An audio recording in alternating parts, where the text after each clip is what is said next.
Friends, 27th day of Ukrainian war.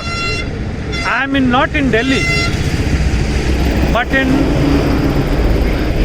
one of the provinces, Uttarakhand of India, and standing on a bridge, and heavy vehicles are going. That's why you feel this vibration, or at least see me going up and down. So in short, I will be presenting my talk today. Let us talk as far as military positions are concerned.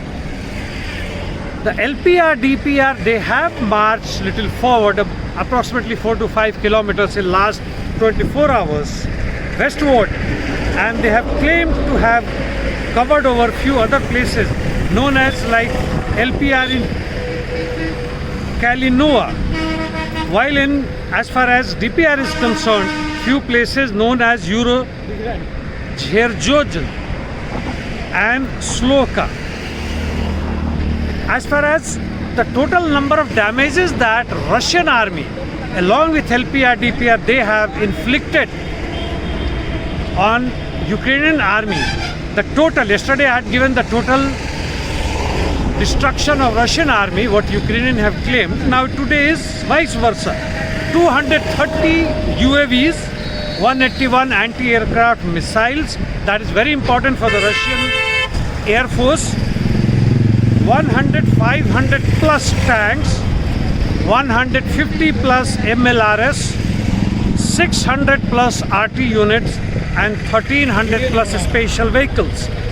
Well, in addition to that, as far as military is concerned, on the southern border, if I come to, the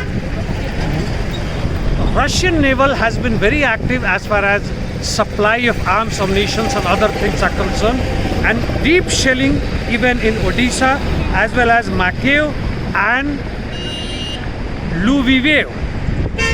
Heavy explosions have been heard.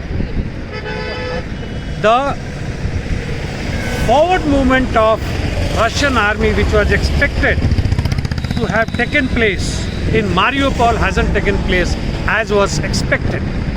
In Kherson also, surprisingly, hundreds of Ukrainian citizens have come into the city, come into the central town, shouting slogans, "Go back Russians," and have not allowed. The Russians have fired some sort of shells and all that, not to kill them, but few have been injured. Same was seen in north, coming to north now, in Kharkiv, but here the peaceful coexistence was there. Russian army did not counterfire or did anything. But as far as the Kyiv is concerned, now seems to be the bone of contention between Ukraine and Russia. Ukraine claims that in their offensive they have thrown back in fresh offensive, counter-offensive, the Russians out of about 20 odd more small villages on the outskirts, important ones. Well, whether that's possible or not, but there has been huge fireballs all around in Kyiv. Even if it is not a stalemate, the progress of Russian military is very slow and naturally painful.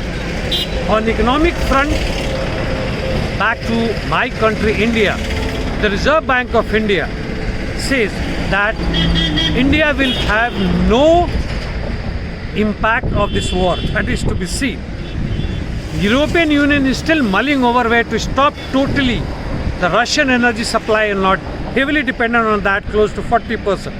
Whatever they are talking, whatever they are doing is hell of a difference. And Biden in the meantime has said that Indian response has been half-hearted in the Ukrainian war, and hence they are not happy. Well, as far as the political front is concerned, same thing is continuing. There has been more pro-Russian, anti-NATO processions in European countries, various countries. You have a look, find out. I will not go into detail into this. But what is important is that Biden is coming to Poland on Friday, on which I had a talk yesterday. Now, the peace treaty hinges on who is ready to lose how much, who is able to grab the profit out of Ukraine war maximum. That depends on that. US wants the maximum, and behind US and European Union are the oligarchs, are the war industry hawks, the oil big companies. We, the people of the world, or our respective countries,